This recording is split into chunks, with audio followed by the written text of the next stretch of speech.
Ya Ali Madad, have you ever felt, I am not capable enough? Someone else would do this better. Why was this responsibility given to me? But what if the Imam sees something within us that we ourselves cannot see? Today, through the beautiful teachings of Dai Qadi al-Nu'man radiyallahu anhu, we reflect on sincerity, obedience, trust, and the blessings that come through faith in the Imam. As always, the words of Dai Qadi al-Nu'man are preserved exactly, with utmost respect.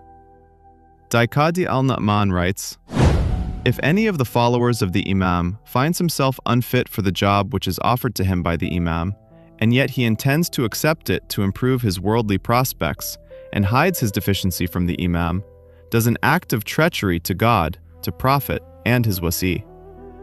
But if he informs him of all his defects, and speaks nothing but truth, then the matter rests with the Imam, and his duty is to carry out his orders. It matters little whether he knows the job or not. It matters little whether he is competent or incompetent. For God helps those who are appointed by the Imams, provided they discharge their duties with the best of their intentions." The Quran reminds us, "And perhaps you dislike a thing while it is good for you." Surah Al-Baqarah. Sometimes our limitations are visible to us, but the Imam sees beyond those limitations. Dai Qadi al-Nu'man shares from his own experience, "I say on oath that I was ordered by the Imam for innumerable times to do a thing which I believed I could not do. All the same, as soon as I took up the job, I felt competent, and I did the work to my satisfaction. I know for certain that God fulfills the expectations of the Imams, and they get what they want. Men are nothing more than instruments in the hands of the Imams. When these instruments are used by them, they do wonderful things." He further narrates, "I know of a mu'min who was appointed by one of the Imams to a post for which, in my opinion, and in the opinion of others who knew him, he was not fit. He accepted the post with promptness. I know for certain that God will guide me and inspire me to do what the Imam wants me to do, and I shall do it to his satisfaction." The Quran says, "And whoever places his trust in Allah, then he is sufficient for him." Surah At-Talaq. Faith is not certainty in ourselves. Faith is certainty in God's guidance.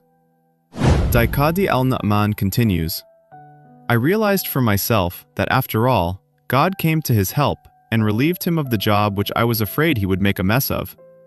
This was the result of his implicit faith in the Imam." He then advises, "All the same, the least that is expected of the devotees of the Imam is to inform him of their poor abilities, limitations, and inefficiency when they are assigned to a job for which they think they are not best fitted. After this, they have to submit to his decision and hasten to the job to which they are appointed." Finally, Dai Qadi al-Nu'man concludes, "We maintain that they look at things with the light of God. He guides them and informs them of what they ask him about in his subtle ways. He confers on them favors and blessings, which they are the only privileged persons to receive. We must bear in mind that the Imams are the light of God. Perhaps the question is not, am I capable, but rather, am I truthful?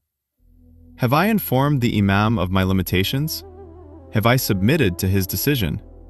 Because if the responsibility comes from the Imam, then the strength to fulfill it also comes through God's grace." Let us remember, the Imam does not ask for perfection, he asks for sincerity. He does not seek ability alone, he seeks honesty, obedience, and faith. And when those are present, God himself opens doors that we never imagined. Ya Ali Madad.